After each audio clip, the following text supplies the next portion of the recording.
Alright, let's talk about Dimmu Borgir's 2026 tour launch in NYC. But here's the thing, I'm not just here to recap the setlist or mention that they played a live debut of Ascent for the first time ever.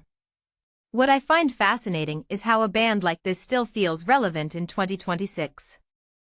Think about it, symphonic black metal, with orchestral bombast and lyrics about serpents and apocalypses, in a world obsessed with TikTok trends and hyper-polished pop.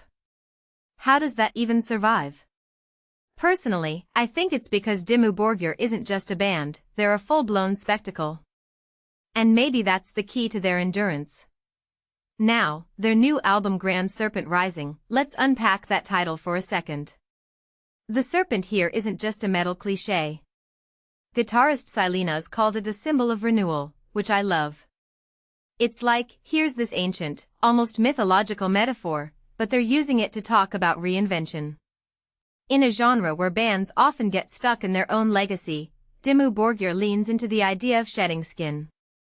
But does that actually translate to the music?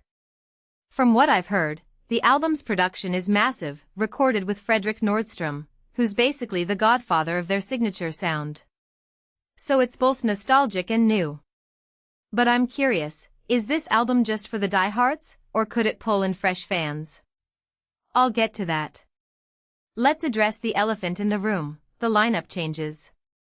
New guitarist Damage stepping in after Galder left to revive Old Man's Child. What many people don't realize is how lineup shifts can quietly redefine a band's identity.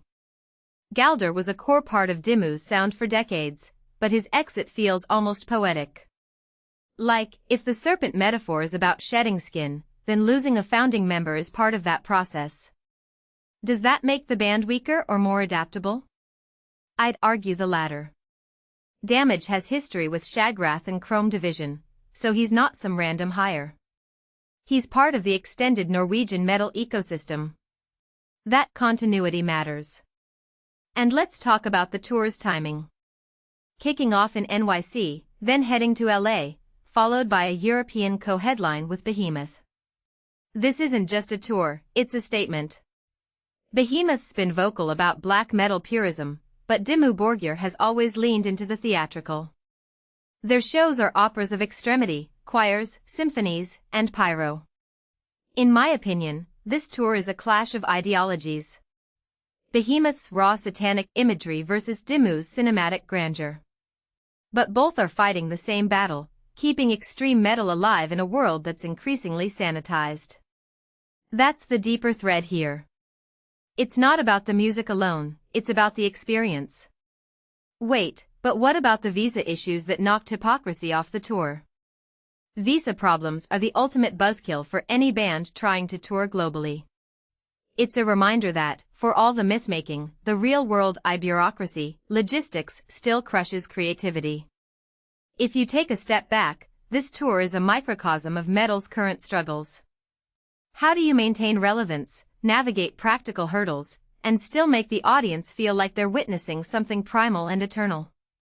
I don't have the answer, but Dimmu Borgir's trying anyway. Back to Grand Serpent Rising.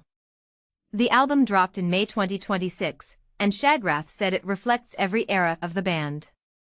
That's a bold claim. Their discography is a roller coaster, some love Death Cult Armageddon, others miss the rawness of their early work. But if this album really bridges their past and present, it's a tightrope walk. The problem is, fans are divided. Some want nostalgia, others want evolution. What this really suggests is that Dimmu Borgir is caught between being a legacy act and a forward-thinking force. Can they do both? Maybe. But the fact that they're even trying is why I respect them. So here's my final thought, Dimmu Borgir's 2026 tour isn't just about new songs or old favorites. It's about whether grand, theatrical metal can still matter in a stripped-down, digital age. And honestly, I hope it does. Because if a band can turn satanic poetry into a 2-hour arena spectacle, that's the kind of absurd, over-the-top art we need more of.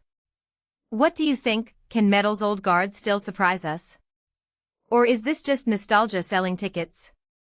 Let me know in the comments.